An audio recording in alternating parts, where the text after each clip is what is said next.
السلام عليكم ورحمة الله وبركاته.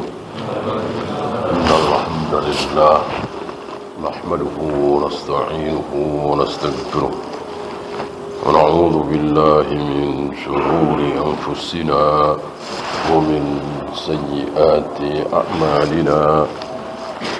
من يهده الله فلا مضل له ومن يضلل فلا هادي له. أشهد أن لا إله إلا الله وحده لا شريك له وأشهد أن محمدا عبده ورسوله وبعد.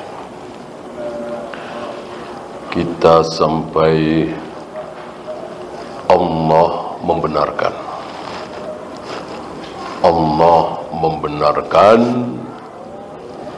seluruh apa yang disyariatkan oleh Nabi sallallahu alaihi wasallam.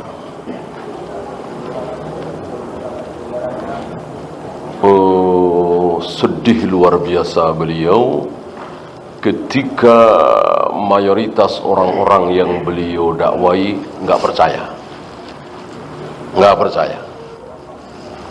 Sampai orang terdekatnya nggak percaya.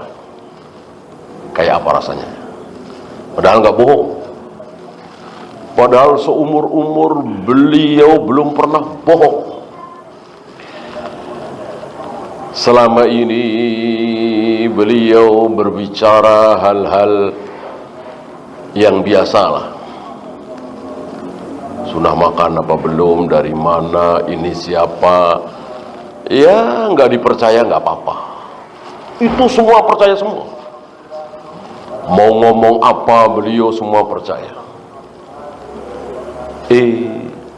Begitu beliau berbicara tentang kebenaran yang bisa menyebabkan seseorang masuk surga, selamat dari neraka, malah nggak ada yang percaya, kecuali sedikit sekali. Kecuali Abu Bakar, kecuali Khadijah, kecuali Ali bin Abi Thalib, ya. Bahkan manusia terdekat beliau, Abu Thalib, Abu Jahal, Abu Lahab, nggak ada yang percaya. Kayak apa sedihnya, ya. Beliau dihibur. Beliau dihibur dengan ucapan Allah, aku percaya Muhammad, aku percaya.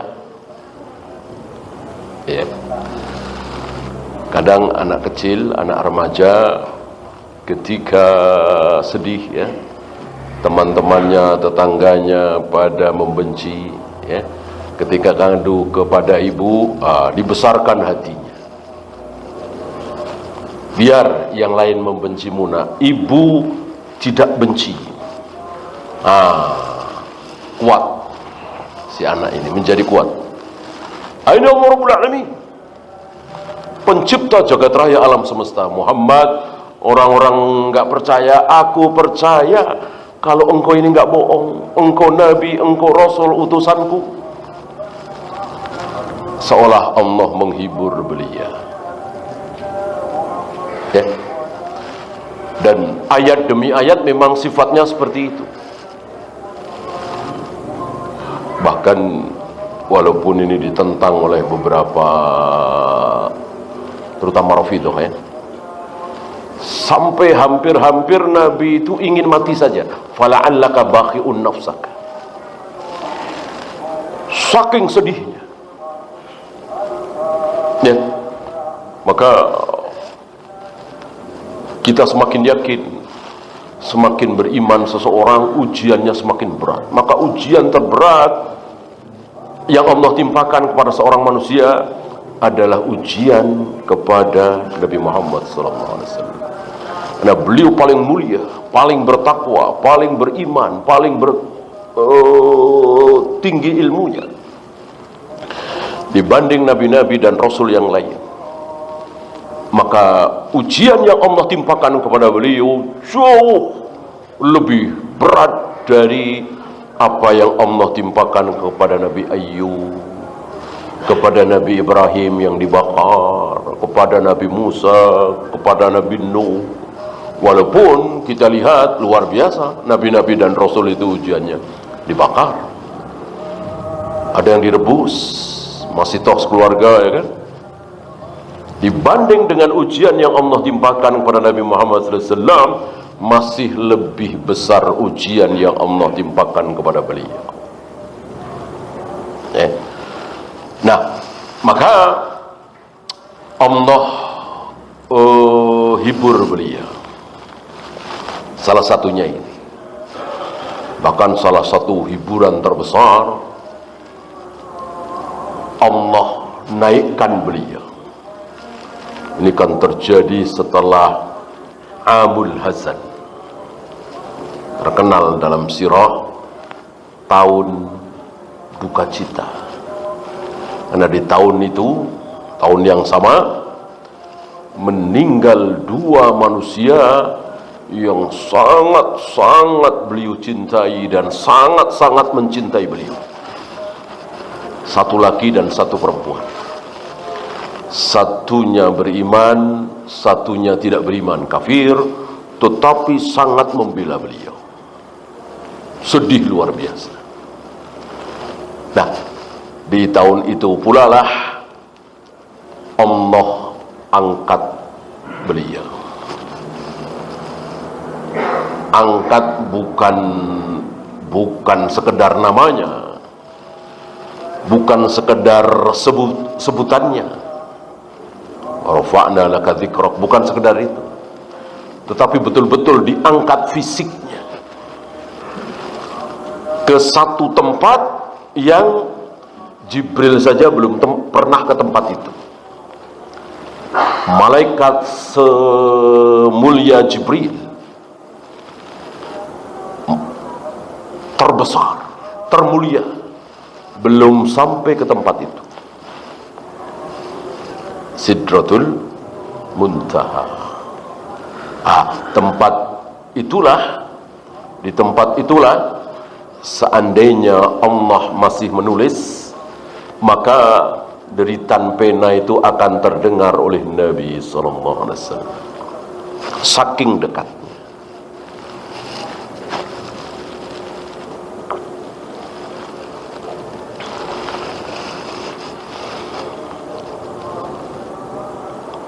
Nah, ini diantara hiburan yang lain, bahwa Allah nyatakan, aku percaya. Biarkan yang lain tidak percaya, walakin Allah yashhadu bima anzala ilaik. Allah bersaksi bahwa apa yang diturunkan kepada engkau itu benar. Betul-betul aku yang menurunkan. Aku percaya, aku yakin bahwa engkau betul-betul utusan. Biarkan yang lain tidak percaya. Ini Allah membenarkan. Di sini beliau membahas ada dua cara, ada dua sifat. Bagaimana Allah membenarkan ajaran beliau. Yang pertama, secara syar'iyah. Yang pertama, secara syar'iyah. Allah selalu benarkan. Maka setiap kali ada yang bertanya kepada beliau tentang darah haid, tentang bulan haram, tentang khamar, tentang judi, tentang hilal dan lain-lain, selalu Allah jawab. Gitu. Tidak pernah Nabi ditanya lalu beliau gelagapan nggak bisa jawab. Lalu orang-orang, bukan Nabi ini, bohong nih, ngaku-ngaku Nabi, ngaku-ngaku Rasul, buktinya nggak bisa jawab. Nggak ada, nggak ada. Kecuali pertanyaan yang memang nggak ada yang bisa jawab, kecuali Allah. Beliau nggak jawab, beliau diam. Justru dengan diamnya beliau, orang-orang Yahudi semakin yakin kalau beliau betul-betul utusan Allah. Tapi yakin di hati doang. Yakinnya di hati doang. Kalau yakin di hati udah dari kemarin-kemarin. Dari hari pertama, mungkin dari Rasul belum sampai ke Madinah, orang-orang Yahudi Madinah, dari Bani Quraidah, dari Bani Qainuqa, dari Bani Nadir, udah yakin kalau beliau betul-betul utusan Allah, betul-betul Rasulullah, udah yakin. Tapi hatinya doang, mulutnya tidak, baca syahadat tidak, hatinya doang yakin. Iman apa kafir? Iman apa kafir? Iman apa kafir? Hatinya yakin nih, tapi lisannya diam, nggak baca syahadat. Iman apa kafir? Kafir. Kalau hatinya percaya dibilang iman, berarti iblis beriman dong, Fir'aun beriman dong, Abu Jahal, Abu Lahab beriman, orang-orang Yahudi beriman. Anak orang-orang yang saya sebutkan tadi yakin betul dengan kebenaran Allah, dengan kebenaran Nabi Musa, dengan kebenaran Nabi Muhammad alaihi salatu wasallam, mereka yakin. Tapi hatinya doang, lisannya tidak. Artinya tidak mengakui. Disinilah hancur hujahnya siapa? Orang-orang murji'ah. Orang-orang murji'ah meyakini bahwa iman itu cukup dengan hati, percaya, selesai. Tapi mereka tidak mau meneruskan bahwa dengan demikian Abu Jahal, Abu Lahab beriman, Abu Thalib beriman, Fir'aun beriman. Fir'aun apalagi? Al-Quran yang menyaksikan, Al-Quran yang menjadi saksi, membongkar isi hati Fir'aun. Wajahadu biha wastaiqanatha anfusuhum. Fir'aun dan bala tentaranya itu menentang Nabi Musa cuma dengan lisannya. Adapun hatinya yakin kalau Musa betul-betul berada dalam kebenaran. Apakah dengan demikian kemudian Fir'aun beriman? Gak ada satupun ulama yang mengatakan Fir'aun beriman, satu manusia. Bahkan Yahudi, Nasrani, seluruh kaum muslimin gak ada satupun yang mengatakan Fir'aun beriman. Fir'aun kafir, kekal di neraka selama-lamanya. Bahkan hari ini Fir'aun sampai hari kiamat Fir'aun sedang disiksa terus, dan ditampakkan calon tempat tinggalnya nanti di neraka setiap pagi dan petang. Kayak apa itu siksaan untuk Fir'aun? Padahal yakin dia kalau Nabi Musa berada dalam kebenaran. Maka hanya ahlu sunnah yang benar, bahwa iman itu meyakini dengan hati, kemudian mengikrarkan dengan lisan, kemudian dibuktikan dengan tangan, kaki, lisan, mata, jawari, ya sholat, ya puasa, ya zakat, ya haji, dan seterusnya. Itu orang beriman. Ya. Nah, inilah cara pertama Allah membenarkan kerasulan beliau. Setiap kali ada pertanyaan, jawab. Pertanyaan, dijawab. Tentu jawabnya langsung dari Allah. Artinya bukan Nabi ngarang sendiri. Jawabannya dari Allah, tentu lewat Jibril. Ya. Kemudian semua yang beliau ucapkan menjadi kenyataan. Kadang kenyataan itu setelah beliau wafat, orang-orang yang wajahnya pucat-pucat karena hampir setiap malam salat malam, badannya kurus-kurus karena hampir setiap hari berpuasa, ketika mereka tidak sedang berpuasa, lapar, di jalan menemukan sebutir kurma, tidak berani ngambil, tidak berani makan, takut dosa. Ya, tapi mereka adalah kilabu ahli nar, anjing-anjing penghuni neraka. Membunuh mereka pahala besar. Jika aku bertemu dengan mereka, akan aku habisi sebagaimana habisnya kaum Ad, kaum Samud. Ini sumpah Nabi. Ini terjadi ketika Nabi sudah wafat.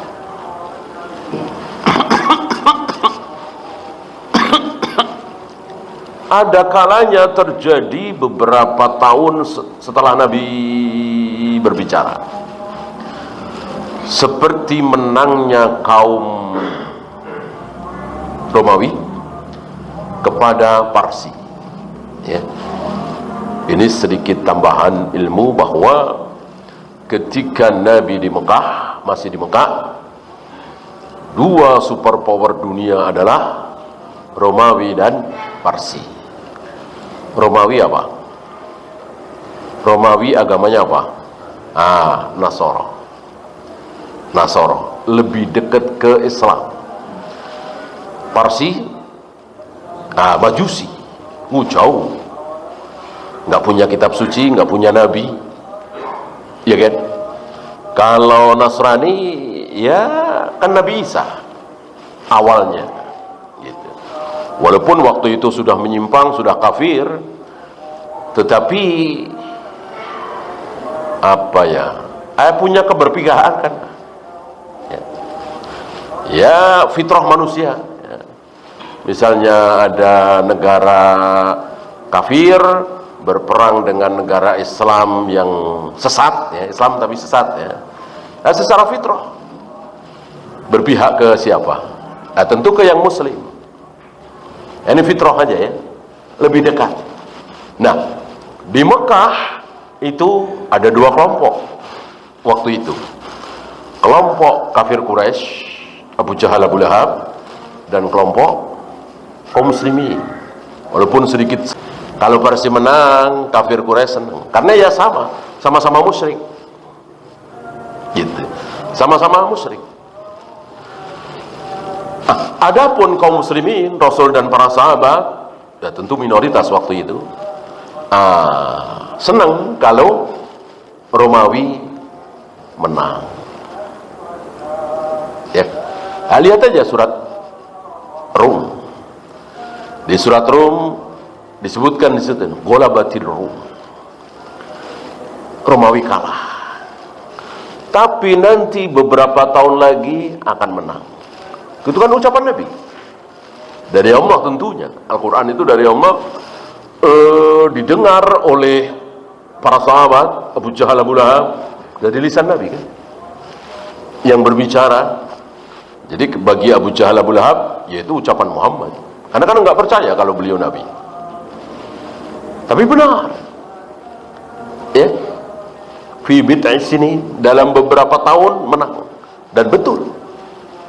Dalam beberapa tahun, 3 atau 4 tahun, Romawi menang.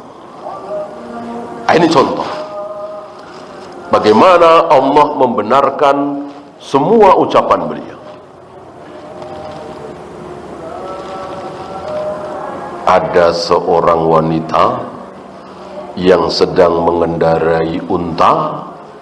Dia membawa surat rahasia membocorkan rencana kita yang akan menyerang Mekah. Kejarlah dia. Ini ucapan Nabi, dibenarkan oleh Allah dan betul. Dikejar oleh Ali bin Abi Thalib dan beberapa sahabat. Betul. Wanita itu awalnya tidak mengaku. Akhirnya diancam oleh Ali bin Abi Thalib, kalau engkau tidak serahkan surat itu, akan aku telanjangi engkau. Akhirnya diserahkan. Ini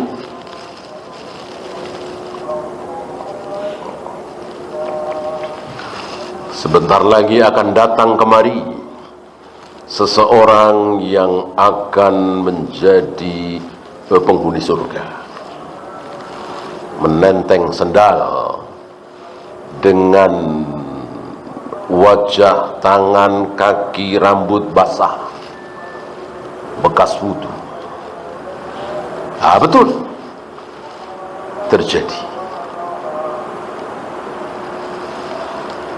Nanti malam dia akan datang lagi, wahai Abu Hurairah.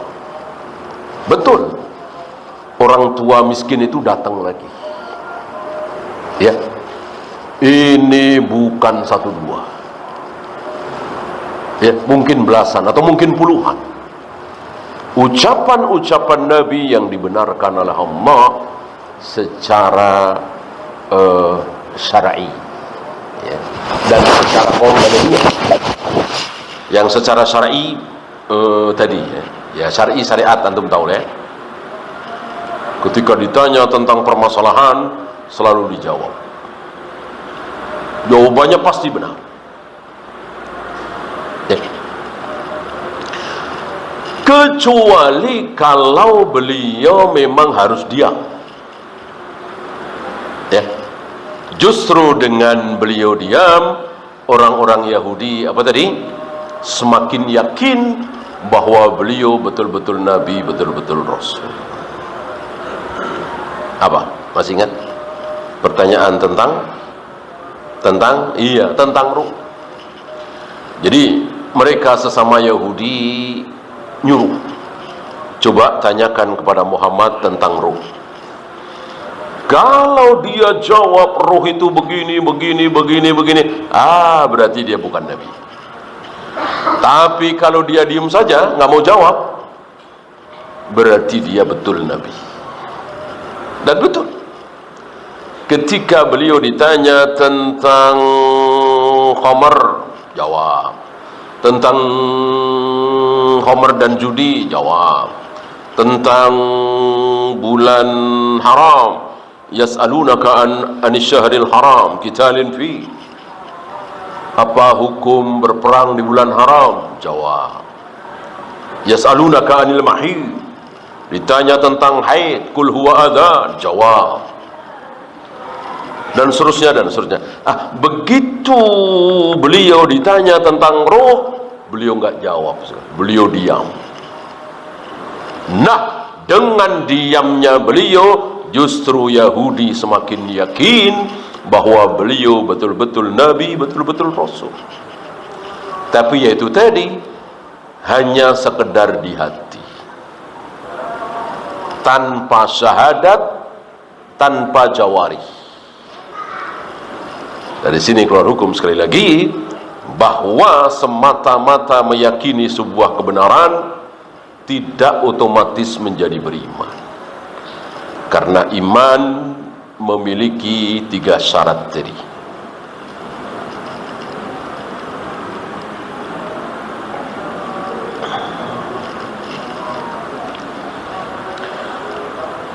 Itu secara syar'i.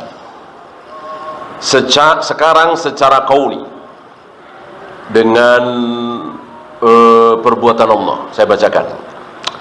Amma tasdiquhu bil fi'li, adapun Allah membenarkan beliau dengan perbuatan Allah,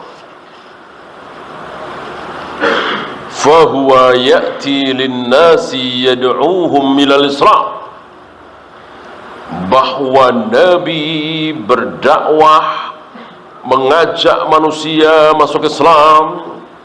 Fa illam yaqbalu, kalau mereka enggak mau terima, maka apa kemarin? Jizyah, maks, korot, bahasa kita pajak, upeti.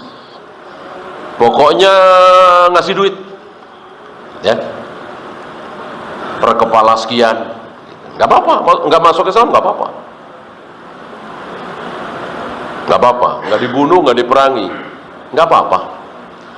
Tapi store, upeti, sebagai tanda bahwa mereka tunduk di bawah kekuasaan kaum muslimin.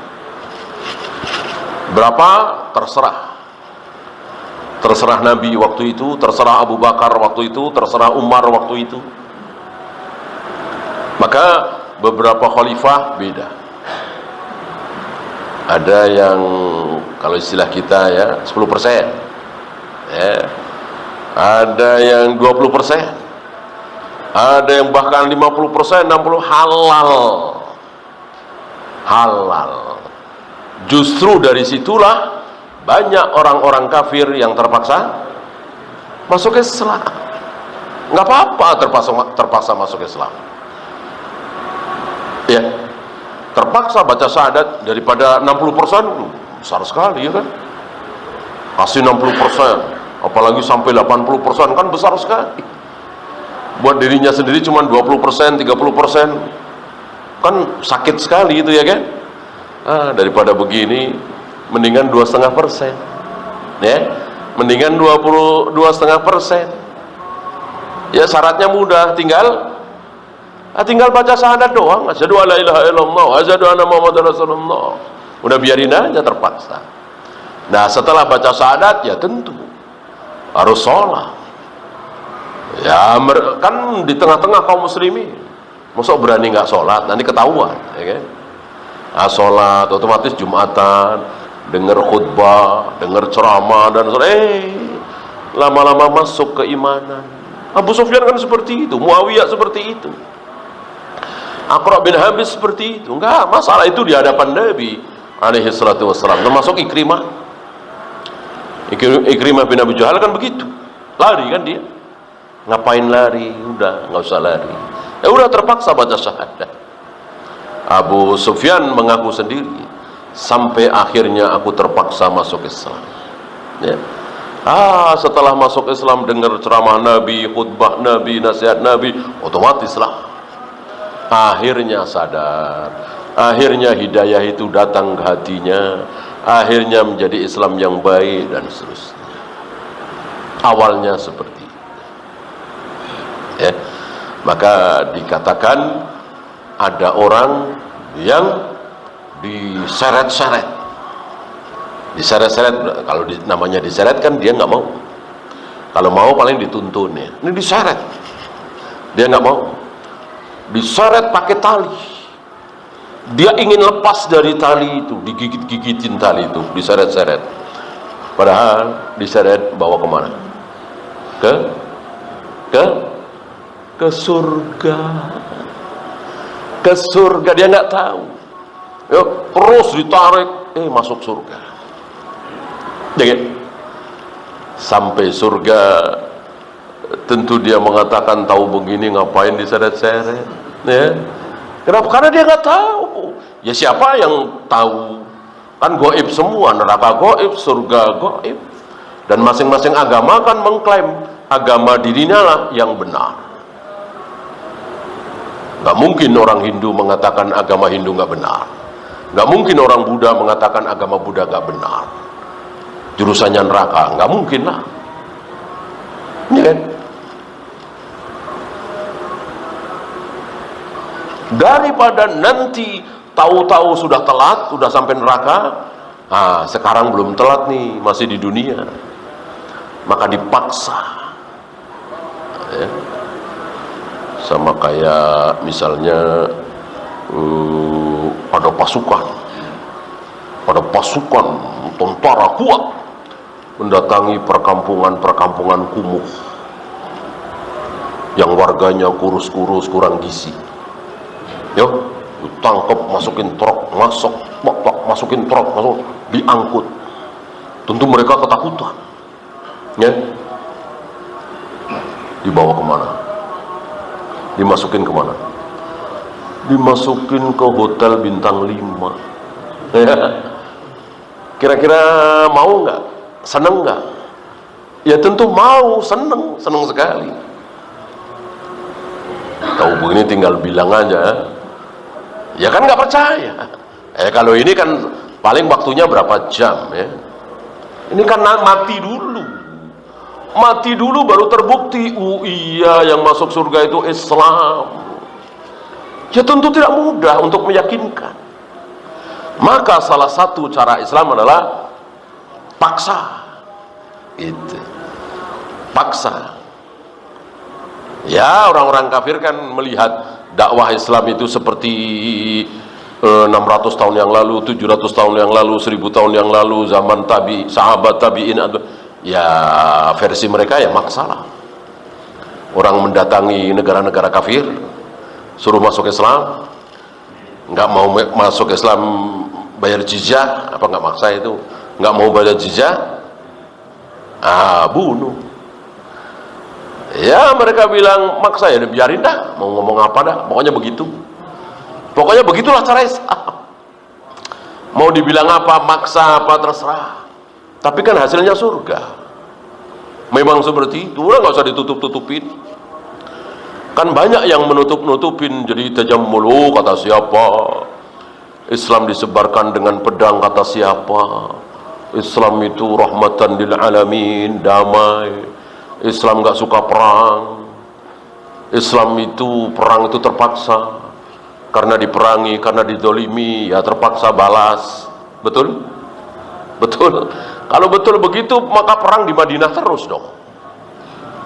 Perang di Madinah itu cuman sekali, perang Ahzab itu pun kan nggak jadi perang. Orang pasukan kafir Quraisy nggak bisa masuk Madinah, terhalang oleh Khandaq, oleh parit kan. Selebihnya Badar, Uhud, apalagi Mu'tah, apalagi Yarmuk, semuanya jauh dari kota Madinah. Tabuk apalagi, Tabuk sudah mendekati kekuasaan Romawi. Nabi sendiri langsung yang memimpin pasukan itu. Perang Tabuk terkenal sekali. Bagaimana ada yang mengatakan Rasul dan para sahabat perang itu karena terpaksa, karena didolimi, diperangi, mempertahankan diri doang? Enggak. Sekarang iya. Sekarang iya. Saudara-saudara kita di Palestina perang ya karena diperangin duluan, ya kan? Sekarang itu. Dulu enggak. Dulu tidak. Mendatangi negara-negara kafir, mengajak mereka supaya masuk Islam agar tidak kekal di neraka. Kan mulia sekali, ya. Tidak dipaksa, tapi harus bayar jizyah. Fa illam yakbalu, kalau nggak mau bayar jizyah juga, masuk Islam nggak mau, bayar jizyah nggak mau, istabaha dima'uhum wa nisa'uhum wa amwaluhum, maka halallah tiga yang selama ini haram menjadi halal. Apa yang pertama? Darah, artinya boleh dibunuh. Karena nggak mau masuk Islam, nggak mau bayar jizyah, boleh dibunuh. Halal yang kedua, nisa, wanita masuk di sini, ya. Perempuannya halal, ya, dibagi-bagi. Berapa kali selesai perang, Rasul membagi-bagi wanita.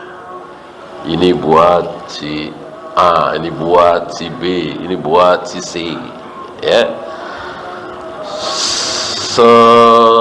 Setelah pulang perang Khaybar dengan Yahudi,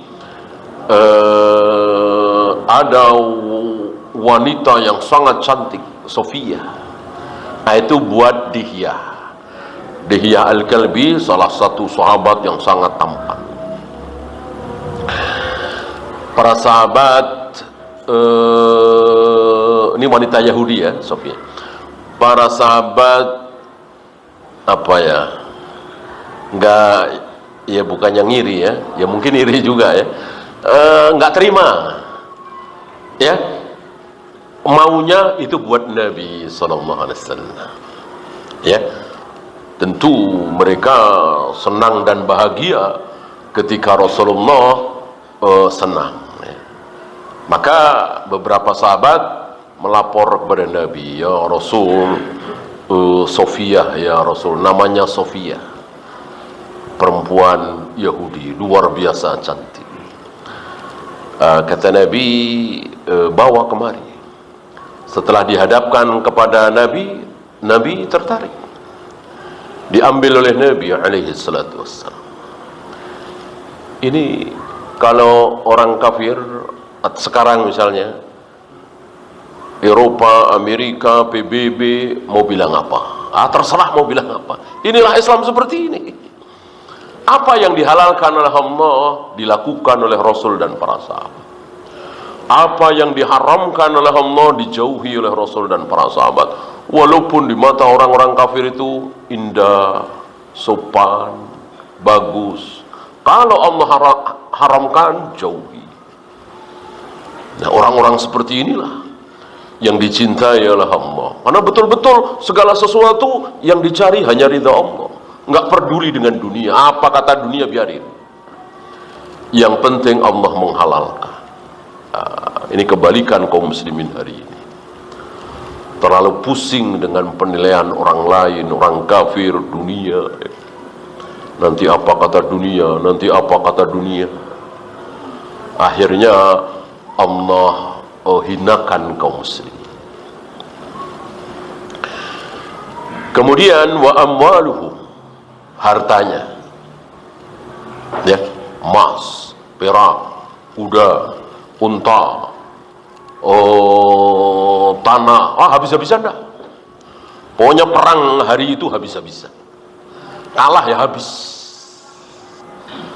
Siap menyaksikan atau meninggalkan anaknya, istrinya diambil oleh musuh.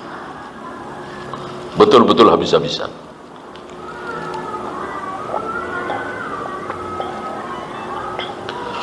Maka kekayaan kaum muslimin itu di zaman Rasul dan para sahabat itu kan melejit, ya.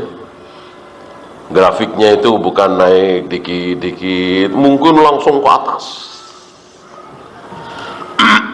Langsung kaya raya luar biasa. Ya, bayangkan dari baru beberapa belas tahun, ya. Dari Nabi keluar malam-malam, ketemu dengan Abu Bakar, ketemu dengan Umar. Nabi nanya, kenapa malam-malam begini kalian keluar? Dijawab, lapar. Kata Nabi, sama, aku pun keluar karena lapar. Dan keluar bukan kayak kita, ya, keluar malam-malam nyari warung, ya, enggak lah. Ya maksudnya gimana, ya, usaha gitu. Akhirnya bertamu kan ke rumah seorang Ansor. Akhirnya dijamu itu. Ini kan keadaan yang miskin sekali. Lapar, masalah perut aja tidak terpenuhi. Baru belasan tahun Nabi berkurban 100 ekor unta. Nabi memberikan kepada satu orang yang baru saja masuk Islam, Abu Sufyan, Muawiyah, Aqra bin Habis, masing-masing 100 ekor unta. Kayak apa itu? Kayak apa kekayaannya? Cepat sekali setelah perang Hunain.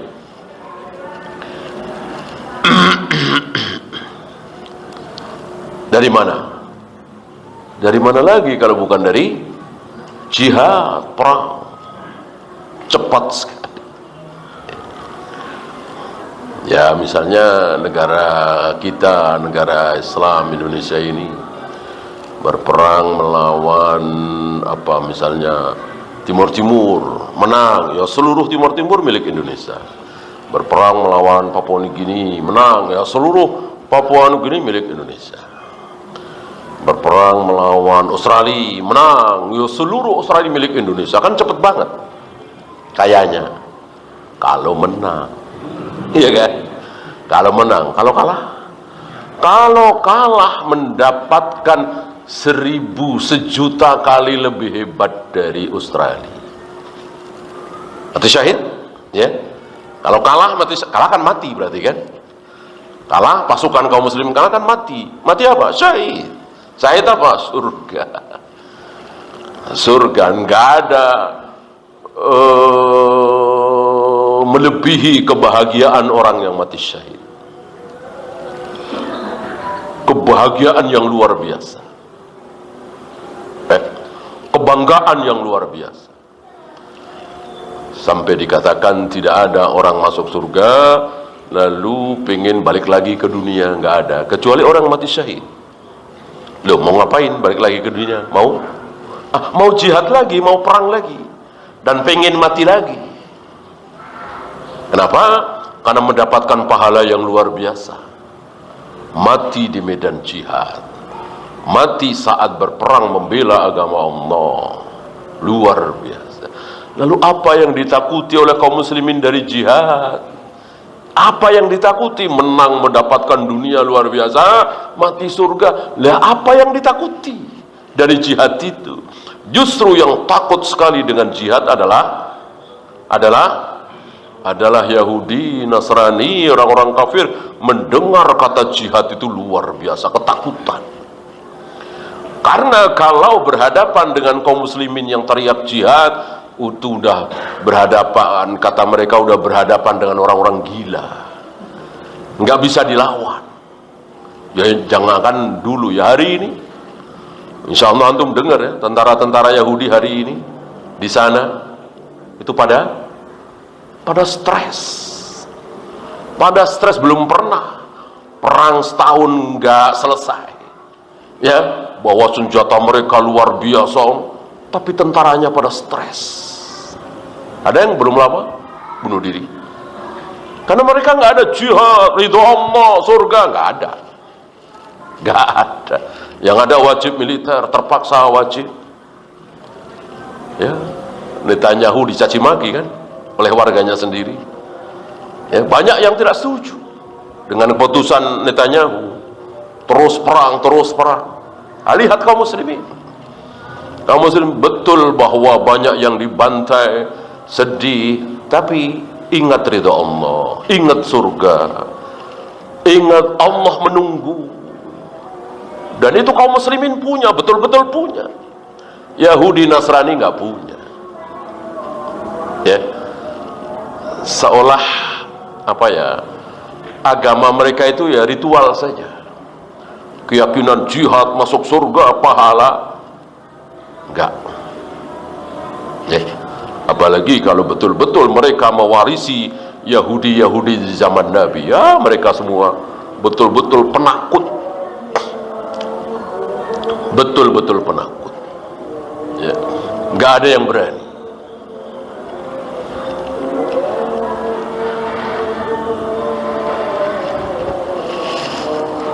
Wallahu ta'ala yumkinu lahu, dan Allah Ta'ala memberikan tempat kepada beliau, menguatkan beliau. Ini bukti bahwa Allah membenarkan beliau. Wallahu a'lam. Ya, silakan azan dulu. Sallallahu Muhammadin sallallahu alaihi wasallam. Wa akhiru da'wana alhamdulillahi rabbil alamin.